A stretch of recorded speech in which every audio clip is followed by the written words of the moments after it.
The 2025 mid-season review for the Gold Coast Suns is coming your way now. We're going to check how they've been going this year, what we can expect to see from them for the rest of the 2025. Sit back and enjoy. Welcome on into the All Aussie Rules YouTube channel. We've got another mid-season review coming your way today. It's the 2025 mid-season review for the Gold Coast Suns. We're working our way through every team as they get to their bye, and doing a little review about how they're going so far this season, best players, and what we can expect for the rest of 2025 for each team. So this is Gold Coast Suns. There's already roughly 8 or 9 mid-season reviews already up on the channel. So go check them all out as each team gets to the bye. As I said, we do a video on them. So Gold Coast are today. I think we got Sydney tomorrow, we got Richmond the next day, and then there's 4 more coming out next week as well. So go check them all out. Plenty of good content there. We also do a podcast twice a week over here on YouTube. It also goes live on Spotify and on Apple Podcasts. So go check that out. Let's jump into Gold Coast Suns 2025 and have a look at how they're going. And let's be honest, their season started really well. Outside of the issues with the weather for opening round, which that game's postponed until round 24. The actual football side of things started really well for Gold Coast. They started with West Coast over in the West. Obviously, they travelled really poorly last year, so this was a little litmus test to start the season. I know West Coast haven't been great, but a little travelling test to start the season, and they won it by 87 points over in the West. Really dominant display, perfect start. Then they had Melbourne down at the MCG, another little travel test for them. And they got this one passed with flying colours as well. 58-point winners over Melbourne, who at the start of the year were pretty average, but have looked a little bit better of late. Adelaide at home was a really tough match, and they got over the line by 1 point. They played North Melbourne in Gather Round at Barossa Park. Pretty tight contest for 2.5 quarters, but their finishing to that game was really good. They won it by 52 points. Then was their bad game of the season. Their 11-point loss in round 6 to Richmond at Marvel Stadium. I think we just forget about that one in the grand scheme of things. Cost them 4 points, yes, but I guess we move on. They followed it up with a home win against Sydney by 38 points after starting slowly in that game. Round 8 was Brisbane at the Gabba. That was always going to be a tough one, and they lost it by 17. Got on a little run here through rounds 9, 10, 11 with 2 wins up in Darwin against the Bulldogs and Hawthorn, both close games, but got their job done. Then Marvel Stadium win in a low-scoring affair against St Kilda, so another travel win. So they've done that really well this year, having won at Marvel, MCG, Barossa Park and Optus Stadium, all outside of their home games.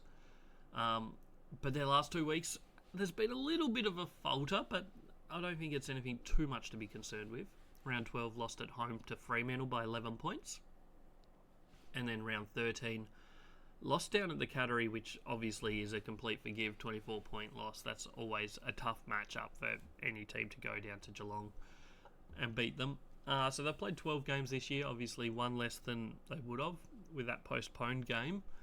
8 wins, 4 losses, really good record, 123.2%. So obviously, up until 2 weeks ago, there was only 2 losses, so things were looking really good at that point.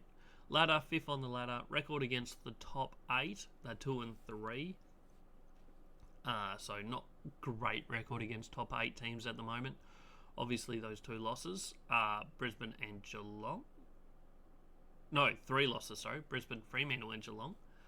Their 2 wins against top 8 teams. 1 point win against Adelaide and the 8-point win against Hawthorn. 6 and 1 against bottom 10, so typically they are beating the teams they're supposed to, outside of that Richmond game at Marvel Stadium where they lost by 11 points on a Saturday night. We'll have a look at some of the key stats for Gold Coast, and they read really, really well. Offensively, number 4 in the league. Defensively, 3rd in the league. They're also 13th in experience, so they're not like a really senior team compared to a lot of others in the AFL. So they're really shaping up that they're going to have a good future, I think. They play a lot different football than a lot of the rest of the competition. They're one of the most high-tempo teams, both offensively and defensively. They have this really high-tempo football. I think they're number 1 in metres gained per game and number 17 in opposition metres per game. So the ball does move a lot in their games. It's high-tempo, it's high, fast-paced football, but they just control the ground. Even though the ball's moving fast, they don't let the transitions develop into anything defensively, and offensively they are really quite good at turning it into scores. Forward half time is 3rd in the competition for Gold Coast, so they have the ball in their forward half a lot. They're number 1 in the AFL for inside 50s, number 1 in the AFL for inside 50 differential, so they really do dominate the forward 50 game and even the forward half game in a way. And that's through low disposals compared to a lot of other teams. I think that's 17th for kick to handball ratio in the competition. They're one of the lowest disposal teams in the competition. They have a lot less touches than their opposition, but they make it work. Their best scoring avenue is from the forward half. They have 2nd best in the competition in that regard. Outside of that, defensively, they profile really well. They're really even across the board in a lot of numbers. Like, they don't have any glaring weaknesses. They also don't have any massive strengths. It's just even across the board, and I think that really shapes them up quite well for the future. We'll move into a player-by-player analysis. We'll go by position. We start in the defence. If you're new here, we at All Aussie Rules do a rating system every single game. That gives a rating, and then we obviously average it out across the year, and that gives them their rating for the season. We rank them by position each game as well, so that gives you your position ranking and class. Top 10% of each position are elite, 10 to 25% are top class, then above average is 25 to 40%, and then what's after that? Average is 40 to 60, and then below average is below 60. And unranked is everyone that's played less than 5 games so far in 2025. So key defenders, they've got good key defenders, there's no doubt about it. Sam Collins, Mac Andrew, even Charlie Ballard, who's only played the 1 game so far. At the moment, they're not dominant by any stretch of the imagination. Sam Collins doing a good job. I don't think he's playing as well as he was last year. He's ranked 21 though so far this year. He's probably been required less than he was last year. In a lot of ways, they are dominating the inside 50 differential, so they're not giving up the ground too much. But yeah, still 21st best key defender so far this year. Mac Andrew, he's played a little bit forward, a little bit back. Overall, more of a backman so far this year, 34th best key defender. As I said, Charlie Ballard is unranked at the moment. General defenders, obviously these players don't all play full-time general defenders, but basically most of them do. And they have 3 in the top class range. They're John Noble, Daniel Rioli, and Joel Jeffrey. Have all played all 12 matches. They're ranked 12th, 23rd, and 22nd and 23rd in as general defenders in the competition. That's pretty solid depth in that general defender range. Will Powell's also pretty solid, as is Bodie Uland. They're both in the average range. So they've got 5 that are average or better as general defenders. So that's really good numbers for them there. Sean Lemon's only played the 1 game so far, so we don't have too much to say about him yet. But other than that, their general defenders is really strong. Their whole backline has been really quite good so far this year as a team. Moving into the forward line, Ben King rates pretty lowly at average and 32. Obviously, he kicks lots of goals, and that's what a key forward is. So, I mean, in a lot of metrics, he should be probably higher than that. He has a lot of quiet games. He doesn't affect the game too much if he's not kicking goals. When you compare that to someone like Sam Darcy, who is getting 20 touches, 8 contested possessions, 4 contested marks, and affecting the game all around the ground, Ben King does not do that. He's someone that's deep forward. He's either marking and having a shot at goal, or he's not having much effect on the game. That's nothing against him. that's who he is. That's how he is. Hopefully he can develop a little bit more over the rest of this year. And who knows, he's still well and truly in the Coleman race. Ethan Reid played the 8 matches, below average so far. Same for Jed Walter. He's played 11 games. He's also below average. So that's probably their main issue, and that's probably why Mac Andrew has gone forward at times. They maybe lack a little bit of backup tall support up forward for Ben King so far this year. Maybe. General forwards, there's a lot in this list. One elite player, that's Ben Long. He's been outstanding this year. Absolutely been outstanding. He's the 9th best general forward in the competition this year. He's taken big steps. Sam Flanders, he's top class. He's ranked 22nd. I don't know what's best for this guy because he is an elite player. Obviously, he's not needed in the back line anymore. Is general forward the best role for him? Is midfield the best role for him? They've obviously got some very good midfielders as well. I feel like his talent is wasted a little bit at the moment, but I don't know what to do with that. But he is a very talented player and could have a really good back half of this year. Will Graham, he's played 8 games above average so far, 37th best general forward. And we jump into all the unranked and below average players. Ben Ainsworth, Nick Holman, 60th and 70th. Malcolm Roseas has only played 3 games this year. David Swallow, 5 games below average, 83rd. Jake Rogers, 84th. Leo Lombard has only played the 2 games. Really low rating, but I think we'll expect to see maybe not that go up too much this year, but I think the future is pretty bright for him, so we'll see what he can manage over the next couple of years. Alex Sexton's just played the 1 game so far, so he's unranked. We move into the midfield. Noah Anderson has had an outstanding season. Currently ranked 8th as a midfielder elite at the moment. He's had a really good year. Last week was probably his worst performance of the year. He did get injured late in the game and missed the last 10 minutes or so, but probably was on track for not his best game anyway. Matt Rowell, he's top class. He always has been for the last couple of years, and this is no exception. He's always a competitive, contested football beast, tackles hard. His rating is 13th in the league as a midfielder. Miller, he's 15th, so they've got 3 in the top 15, really strong top-end midfield talent, and that's probably why Sam Flanders can't crack it in his inside midfield. But makes it more into that second string. Bailey Humphrey has had an outstanding season. He's rated as below average, but he's really starting to show some really good signs. I can't remember which game it was. It was early on in the season. He had an absolute ripper game, so I think the future's pretty bright for him as well, and we'll see him continue to develop and grow. And I'd expect to see him probably higher than 67 at the end of the season.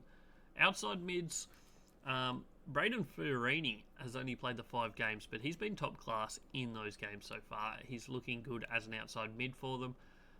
Sam Klahosi was really good last year. I don't think he's improved much on his last year numbers. Ranked 23rd as an outside mid so far this year. But he is someone that certainly showed a lot of talent last year. I wouldn't be surprised to see him improve in the back half of this year. Lockie Weller, he's below average at 29. And Connor Buderick is 42nd best outside mid. Their ruckman, Jared Witts, is obviously their number 1 ruckman. He's played all 12 games. He's been above average across them. Ranked 9 in the competition as a ruckman. 50th in the AFL as in terms of total ranking points. Really, really good season from him. He's is what you get. You know what you're going to get from him. He gives it his all every week, and you know what you get from Jared Witts. It's basically the long and the short of it. You know what you're going to get. Ned Moyles played backup ruck twice, unranked because only played the 2 games, but he would be very lowly ranked. He's not. It would be interesting to see what he does as the number 1 ruck. He did play some good games last year as the number 1 ruck, so obviously he's not as good as Jared Witts, but he's a handy backup if that is required. We jump into the final part of this episode, and that's, oh no, not quite the final part. We do positional spreads first, sorry. I got a bit ahead of myself. So this just sums up where each position is and where they're ranked for this team. On average, each team should have about 2.5 elite players. So Gold Coast are slightly below that. They've got an inside mid and a general forward. They certainly have a lot of players that could step up into that elite range, though, through inside mids. General defenders are their main two sources that probably could step up into elite range. But they have 7 in that top class, so that's well above average. I think it's roughly 7 players that should be on average at each club in top class or above. They have 9, so they have really good numbers at that top end. It's just not in that elite range at the minute. 3 in the above average, so again, solid numbers, and in average 4. And then below average is only 10, so that's about where the average club should be. You look across the ground, key defender, they've only got the 1 that is average or better, so that is probably their big source of concern, that and their tall forwards. 5 general defenders of average or better, just the 1 key forward, as I said. 3 general forwards is pretty solid, 3 inside mids is pretty solid, 2 outside mids, and 1 ruckman. So yeah, it's basically their tools that potentially could be their biggest issue. They do play fast football, so it doesn't probably hurt them too much for their game style, but certainly defensively it could hurt them, depending on who they're playing against. Could be an issue. We'll see what that stacks up to be later on in the season, I guess. Now we'll move into the final part of the episode, and this is what they have to come. A little explanation for this one. Expected win is using the All Aussie Rules ELO rating system, so we use a rating system here. Teams go up and down depending on whether they win and lose, whether they're at home or away and whatnot, and it gives us an expected win percentage. It's not perfect. No system ever will be perfect, but it's just a little indicator to where teams are at any particular point. You work that out, it gives expected wins and expected ladder position. So they come out of the bye with a tough game against GWS at NG Stadium. GWS listed here to beat them. Gold Coast just at 44.8. Looks a tough game. Who knows what Giants we're going to see, because at the moment they're not playing the best football, so it is certainly a winnable game on paper for Gold Coast. Melbourne at home is definitely a winnable game, 68%. Bombers at Marvel, they're expected to go in as favourites there. Won't be easy game, but they're 1-1 at Marvel Stadium this year, so I wouldn't put it past them. Collingwood will be a tough one. That will be a really good game. Obviously, Collingwood flying at the top of the ladder at the moment. Gold Coast sitting up there trying to push towards having a top 4 spot this season, so that will be a very important game. Adelaide on the road in Adelaide Oval. They obviously beat Adelaide by 1 point earlier this season up on the Gold Coast, so that will be a tough one. Brisbane at People First Stadium will also be a tough one. Brisbane are always tough to beat. Richmond at home should be a much easier challenge. I know they did lose to them earlier this year, but I would expect Gold Coast to bounce back and win that one. Carlton at Marvel, that will be an interesting game. Slightly ahead of Carlton at the moment on the percentages there, but it's probably a flip of the coin. GWS at People First Stadium, that will be a tough one as well. Probably go down to the wire. Port Adelaide at Adelaide Oval, which would have been their finish to the season. It's not, because they've got this make-up game to play. Interestingly, due to Gold Coast losing the last 2 games, Port Adelaide actually now favourites in that game. Long-range forecast, I don't think that's how it will actually play out, but we'll see. And then Essendon, People First Stadium, in that make-up game. They should be able to win that one. Gives expected win of about 13.78. 13 will get your finals almost, well, not certainly, but close to. I think there's roughly about 9 teams at the moment looking at about 13 wins or more. That's certainly a team that could go 14 wins. They could also get up as far as maybe 17 if they had a really good run. You look at it, they're going to be favourites in at least 5 or 6 of those games coming home. So you'd think that they're going to surely play finals, and there's no games there that they can't win. Their toughest one on paper, I think, is Adelaide at Adelaide Oval. And maybe even Brisbane as well. At People First, they're always tough to beat. So I think yeah, you're looking at they should be very competitive in every game. They certainly should win at least 5, 6 or more of those games without too much trouble. But who knows? That's football. Things can change very quickly. Game styles can change quickly. Teams can work other teams out and whatnot. But that's everything I think I have for the Gold Coast Suns today in our mid-season review. As I said, go check out the rest on the YouTube channel. We're working our way through. This is roughly halfway mark of all the teams. Don't forget to like the video if you enjoyed it. Hit that that follow button or subscribe button even. So you don't miss any other videos. Leave a comment. Let me know where you see Gold Coast finishing this year. Go hit up all the socials, especially TikTok, Instagram. They are my main two that I post on regularly. I'm trying to pick up my game on X and Blue Sky, so go check those out as well. It's all Aussie rules everywhere. This has been another mid-season review. I hope you enjoyed. We'll be back tomorrow with another one. It's going to be the Sydney Swans. So enjoy that. Thanks for watching. See you then.